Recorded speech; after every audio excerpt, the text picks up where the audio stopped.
welcome to my YouTube channel. Very good evening, नमस्कार. Welcome to my YouTube channel Kunal speaks. First of all सबसे पहले तो सबका शुक्रिया अदा करना चाहूँगा मेरे सब्सक्राइबर्स का. ओवरऑल 100 के सब्सक्रिप्शन हो चुके हैं, 100 सब्सक्राइबर्स हो चुके हैं और 200 प्लस व्यूज़ हो चुके हैं, जो 2 वीडियो में एक बहुत बड़ी सक्सेस होगी. सो इसी तरह से आप लोग अपना जो शावर ऑफ लव है मेरे चैनल के ऊपर बरसाते रहें और हमारे जो रिलेशन ऐसे ही कायम रहे, ऐसी उम्मीद करता हूँ. तो आज का जो फर्स्ट ऑफ ऑल कमेंट्स बहुत सारे कमेंट्स आए थे मेरे चैनल पे. तो बहुत सारे दोस्तों के सब व्यूअर्स के बहुत सारे लोगों के कमेंट्स आए थे कि भाई आप जो वीडियो बना रहे हो वो मल्टी लैंग्वेज में बनाओ, ठीक है, एक गुजराती में मत बनाओ, क्योंकि आउटलेट वाले जो दोस्त हैं उन लोगों को दिक्कत आ रही थी थोड़ी समझने में, ठीक है. इसलिए आज का जो वीडियो है ये हम हिंदी, इंग्लिश और गुजराती मिक्स में करेंगे, मल्टी लैंग्वेज में करेंगे, ठीक है. तो सबसे पहले तो हम आज का जो टॉपिक है उसके बारे में थोड़ा आपको बता देता हूँ. हमारा जो टॉपिक है आज का वो वैक्सीन डिप्लोमेसी के ऊपर है, ठीक है. ये बहुत ही इंपॉर्टेंट टॉपिक है. इसको इम्पोर्टेंट इसलिए बोल रहा हूँ एग्जाम पॉइंट ऑफ व्यू से कि मैंने 1-2 दिन पहले एक इंटरव्यू देखा था यूपीएससी टॉपर का, ठीक है, जो पास का इंटरव्यू था. उन्होंने उसमें एक इंटरव्यूअर था, उसने जो कैंडिडेट है उससे एक क्वेश्चन पूछा, ठीक है, इंडिया पाम ऑयल कहाँ से इंपोर्ट करता है और क्यों बंद किया पाम ऑयल इंपोर्ट करना, ठीक है. तो उसका आंसर आता है वैसे मलेशिया. और बंद क्यों किया उसके पीछे एक बहुत बड़ी रीजन है, ठीक है, क्योंकि मलेशिया एक ग्रुप बना रहा था, ठीक है. उनका एक ग्रुप है, बेसिकली मलेशिया एक इस्लामिक कंट्री है. उनका एक ग्रुप है OIC, organisation of Islamic countries, ठीक है. उससे बाहर निकल के ये लोग एक अलग ग्रुप बना रहे थे, मलेशिया, पाकिस्तान और टर्की तीनों मिलके. उसमें ये लोग इंडिया के जो इंटरनल इश्यूज हैं और कश्मीर का इश्यू है के ऊपर कमेंट्स कर रहे थे, ठीक है. तो बेसिकली इंडिया ने क्या किया, तो सबक सिखाने के लिए जो पाम ऑयल है, बेसिकली क्या होता है कि मलेशिया की इकोनॉमी है वो काफी हद तक ये पाम ऑयल है उसके ऊपर निर्भर है. तो इंडिया ने इससे इंपोर्ट करना बंद कर दिया. इससे मलेशिया की इकोनॉमी को बहुत बड़ा धक्का लगा, ठीक है. इसलिए ये आंसर हमको, ये सारी जो करंट अफेयर रिलेटेड है ये डिप्लोमेसी में और फॉरेन अफेयर्स में, ये हमको पता होना चाहिए. इसलिए मैं आज का ये टॉपिक, वैसे अभी ये बहुत बड़ा करंट अफेयर है इसलिए मैंने ये टॉपिक चुना है आज. और ये एक नई टर्म है जो इंडिया से इन्वेंट हुई है, ठीक है, वैक्सीन डिप्लोमेसी. पहले ये टर्म थी नहीं, ये कोविड वैक्सीन के बाद ये टर्म निकली है, ठीक है. तो ये टॉपिक में जाने से पहले हम ये थोड़ा वैक्सीन के बारे में, जो कोविड की वैक्सीन है अभी जो मार्केट में चल रही है, जो जो लोगों को लग रही है, उसके बारे में थोड़ा बेसिक जो है वो हम जान लेते हैं. बहुत डिटेल में नहीं जाएंगे वरना ये थोड़ा मेडिकल लेक्चर टाइप हो जाएगा. वैसे मैं खुद पैरामेडिकल फील्ड से हूँ तो मुझे इसके बारे में थोड़ा नॉलेज है, पर हम लोग इसका जो डीप में है वो नहीं जाएंगे, क्योंकि हमारा बेसिक एम है जो इसकी वैक्सीन डिप्लोमेसी है उसको समझना है, ठीक है. खाली बेसिक थोड़ा जान लेते हैं हम लोग. इंडिया में अभी जो 2 वैक्सीन चल रही है, जो अभी लोगों को दी जा रही है, जो हेल्थ वर्कर्स है, डॉक्टर्स हैं, उनको दी जा रही है, उसमें पहली वैक्सीन है सीरम इंस्टीट्यूट ऑफ इंडिया की, पुणे बेस्ड है, आजाद पूनावाला जिसके CEO हैं. वो कोलैबोरेशन में ऑक्सफोर्ड एस्ट्राजेनिका के साथ में मिलके ये वैक्सीन बना रहे हैं, ठीक है, जो कोविशील्ड वैक्सीन है, जो मुझे भी लगी है.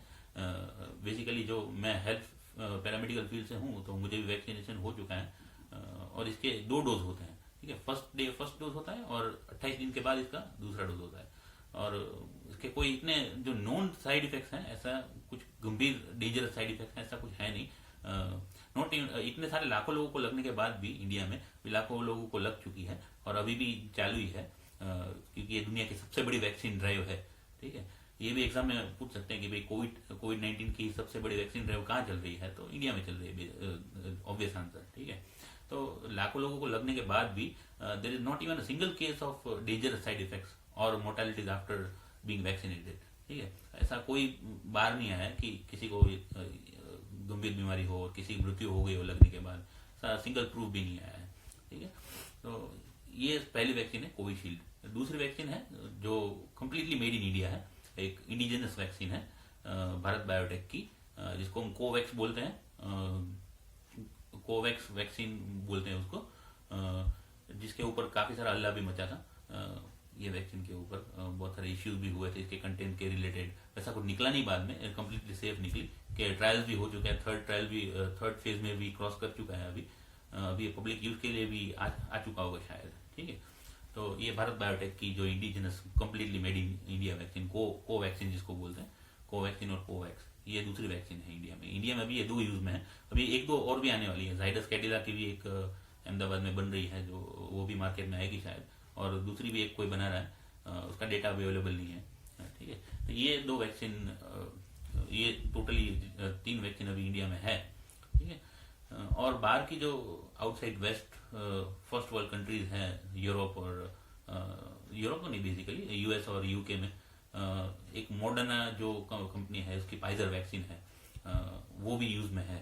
ठीक है, इसके डिटेल्स के बारे में हम बाद में जाएंगे, क्या डिटेल्स हैं इसके, पर जो इंडिया की जो 2 वैक्सीन हैं वो अभी सबके दिमाग को हिट कर रही है। ठीक है, सबके मन में ख्याल आ रहा है कि ये वैक्सीन एक्चुअली है क्या, और इतनी सक्सेसफुल है, और इतनी लो मेंटेनेंस भी है, और इसका कॉस्ट ऑफ प्रोडक्शन भी एकदम लो है, और मेंटेन करना भी एकदम इजी है, क्योंकि आप इसको 2 to 5 डिग्रीज में आराम से स्टोर कर सकते हो, और कोल्ड चेन भी मेंटेन करने में दिक्कत नहीं आएगी, क्योंकि 2 to 5 डिग्रीज हम कहीं पे भी हम लोग मेंटेन कर सकते हैं। खास करके जी इंडिया में जैसी कंडीशंस होती हैं, हॉट कंडीशंस होती हैं, ठीक है, उसमें 2 to 5 डिग्री इतना कुछ दिक्कत वाला काम नहीं होगा। अभी फाइजर की वैक्सीन इंडिया में और जो हॉट कंट्रीज हैं जिनका वेदर ज़्यादातर हॉट रहता है, वहाँ पे क्यों नहीं चल सकती है, यहाँ पे क्यों इतनी यूज में नहीं आई है, क्योंकि इसका जो कोल्ड चेन है, ठीक है, वो ये बता रहा है कि -50 to 80 डिग्री में इसको रखना है। ठीक है, इसके रिलेटेड इंफ्रास्ट्रक्चर डेवलप करना पड़ेगा, अलग से इन्वेस्टमेंट लगेगा इसमें,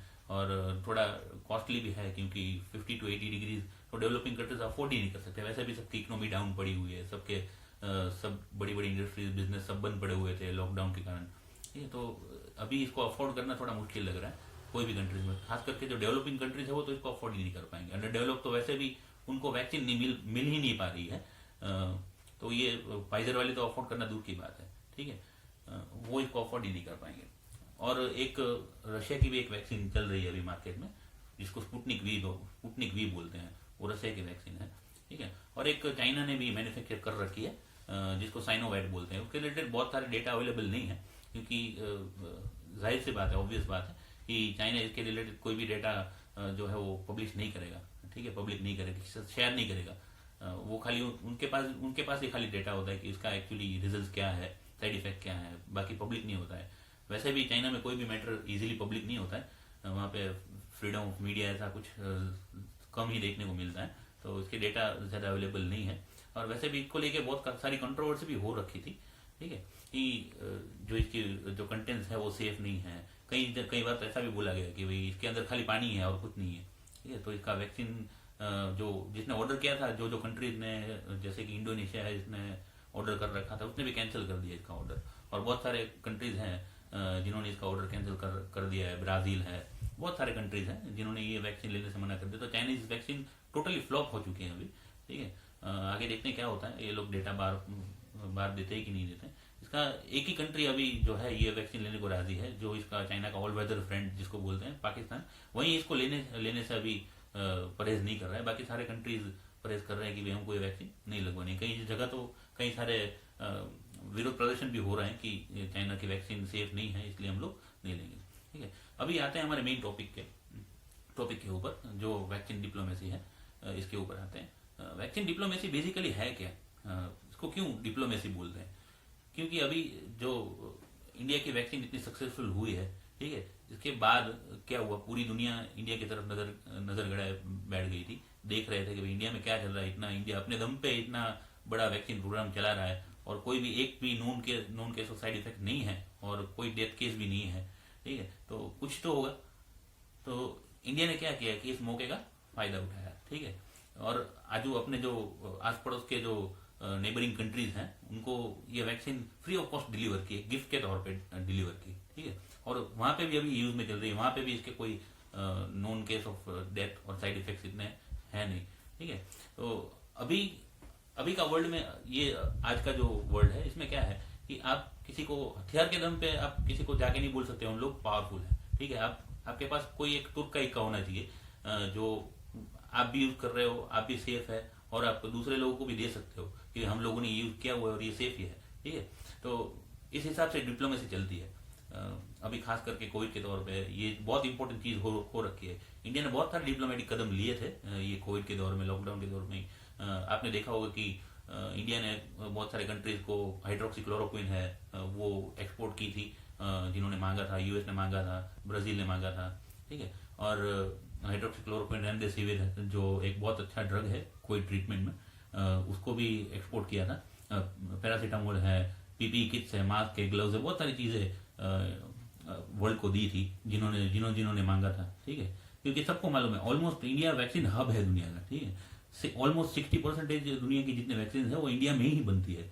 और इंडिया एक फार्मा हब है पूरी दुनिया का, जिसको हम फार्मास्यूटिकल्स ऑफ द वर्ल्ड आप बोल सकते हो इंडिया को। तो इंडिया के पास एक बेहतरीन मौका है कि फार्मेसी की दुनिया में हम सुपर पावर बन सके, बहुत अच्छा मौका है। इसलिए इंडिया ने क्या किया कि जितने भी नेबरिंग कंट्रीज हैं, अफगानिस्तान है, बांग्लादेश है, मालदीव्स है, और आस पड़ोस के जितने भी कंट्रीज है, इवन नॉट खाली नेबरिंग कंट्रीज नहीं, ब्राजील तक पहुंचा दी, और इवन कई अफ्रीकन कंट्रीज को भी पहुंचाई हुई है वैक्सीन अपनी, वहां पे भी ये यूज में है, ठीक है। तो इससे क्या क्या होता है बेसिकली, ये वैक्सीन मुफ्त में फ्री ऑफ कॉस्ट देने से कि सॉफ्ट पावर होती है कोई भी कंट्री की, गुडविल जेस्चर जो होती है वो बढ़ती है कोई भी कंट्री की, ठीक है। इंडिया एक हमेशा इंडिया की एक इंप्रेशन रही है कि इंडिया एक गुडविल वाला कंट्री है, और ये हमेशा मतलब भलाई में विश्वास रखता है, जैसे हम लोग टर्म बोलते हैं वसुधैव कुटुंबकम, ठीक है। इंडिया पूरे वर्ल्ड को अपना फैमिली मानता है, ठीक है। तो ऐसे इंडिया ने वैक्सीन डिप्लोमेसी शुरू की, और अभी एक प्रोग्राम चालू है, बहुत इंपॉर्टेंट प्रोग्राम है, जिसको हम वैक्सीन मैत्री इनिशिएटिव बोलते हैं, वैक्सीन मैत्री इनिशिएटिव, ठीक है। वैक्सीन मैत्री इनिशिएटिव के तहत इंडिया ने ये सब जो वैक्सीन है गिफ्ट के तौर पे अपने आस पड़ोस के जो देश है वहां पे पहुंचाई है। और रिसेंटली एक एस जयशंकर जो इंडिया के फॉरेन मिनिस्टर है, उनका भी एक ट्वीट था, ये वैक्सीन दुबई भी पहुंच चुकी है अभी, मतलब जो फर्स्ट वर्ल्ड कंट्रीज हैं, जिसको हम डेवलप कंट्रीज बोलते हैं। तो वैक्सीन मैत्री इनिशिएटिव जो प्रोग्राम स्टार्ट है अभी इंडिया के, इसके तहत बहुत सारे जो कंट्रीज हैं, नेबरिंग कंट्रीज हैं, उसको हमने ये वैक्सीन फ्री ऑफ कॉस्ट सबको डिलीवर। और दूसरे इसके क्या क्या बेनिफिट्स हैं, इसके और क्या क्या फायदे हैं, ये भी जानना ज़रूरी है थोड़ा। इससे क्या होगा कि इंडियन जो प्रोडक्ट्स हैं, Indian manufacture made in India जो प्रोडक्ट्स हैं, उनकी जो वैल्यू है, क्रेडिबिलिटी है, वो और भी बढ़ेगी, क्योंकि वैक्सीन ऑलरेडी इतनी सक्सेसफुल हो चुकी है। तो दूसरे प्रोडक्ट की भी जो वैल्यू है, ब्रांड वैल्यू है, वो बढ़ेगी, नॉर्मली जो बढ़नी चाहिए, क्योंकि ऑलरेडी जो दूसरे कंट्रीज हैं, जो इवन फर्स्ट वर्ल्ड कंट्रीज हैं, डेवलप कंट्रीज हैं, वो भी इसमें दिक्कत फेस कर रहे हैं। अभी उनकी भी वैक्सीन प्रॉपरली फंक्शन नहीं कर रही है, बट हमारी बहुत अच्छी तरह से फंक्शन कर रही है। और एक सबसे बड़ा बेनिफिट ये है कि इंडिया को चाइना को काउंटर करने में बहुत मदद मिलेगी इससे, क्योंकि चाइना की जो इम्प्रेशन है वो कोविड के बाद वैसे भी बहुत ख़राब हो रखी है। वैसे भी उनके बहुत सारे कंट्रीज के साथ पंगे चल रहे हैं, ऑस्ट्रेलिया के साथ जो इश्यू है उनका, यूएस के साथ जो उनका कोल्ड वॉर है, ठीक है। और दूसरे सारे कंट्रीज में भी उन्होंने जैसे लैंड माफिया के जैसे काम किया हुआ है, ठीक है। तो इंडिया की जो एशिया में चाइना को काउंटर करने की जो स्ट्रेटजी है उसमें मदद मिलेगी, और इंडिया चाइना से बार्गेन कर पाएगा बहुत सारे मैटर्स में, ठीक है। और एक जो नई टर्म अभी उछल के आई है मार्केट में, जिसको वैक्सीन नेशनलिज्म बोलते हैं, ठीक है, वैक्सीन नेशनलिज्म। उसमें क्या होता है, जितने भी डेवलप कंट्रीज हैं वो एमओयू कर लेते हैं, कोई जो वैक्सीन मैन्युफैक्चर कंपनीज हैं उनके साथ एमओयू कर लेते हैं, और जो वैक्सीन प्रोड्यूस है उसको रिजर्व कर लेते हैं अपने पॉपुलेशन के लिए, ठीक है। उनको मना कर देते हैं कि आप किसी दूसरे कंट्रीज को इसको नहीं दे सकते हो, पहले हमारे पॉपुलेशन को आपको देना पड़ेगा, उसके बाद ही आप किसी को दे सकते हो। इसको वैक्सीन नेशनलिज्म कहते हैं। जिससे एकदम उलट काम किया। इंडिया ने क्या किया, वैक्सीन डिप्लोमेसी की, अपने पॉपुलेशन के लिए तो उसे प्रिपेयर किया ही, ठीक है, पर आज पड़ोस के जितने नेबरिंग कंट्रीज थे उसके लिए भी प्रोड्यूस किया है, और वो भी फ्री ऑफ कॉस्ट में। तो ये जो वैक्सीन नेशनलिज्म है उससे उल्टा काम किया इंडिया ने, जो एक गुडविल जेस्चर है, इंडिया की इंप्रेशन बढ़ाएगा, ठीक है। तो इसी के साथ हम अपना ये वीडियो ख़त्म करना चाहेंगे। आप भी अपने पॉइंट ऑफ व्यू क्या है ये सब कमेंट में बता दे रहिएगा कि आपको ये वीडियो कैसा लग रहा है, और please like share and subscribe my YouTube channel. Thank you for watching my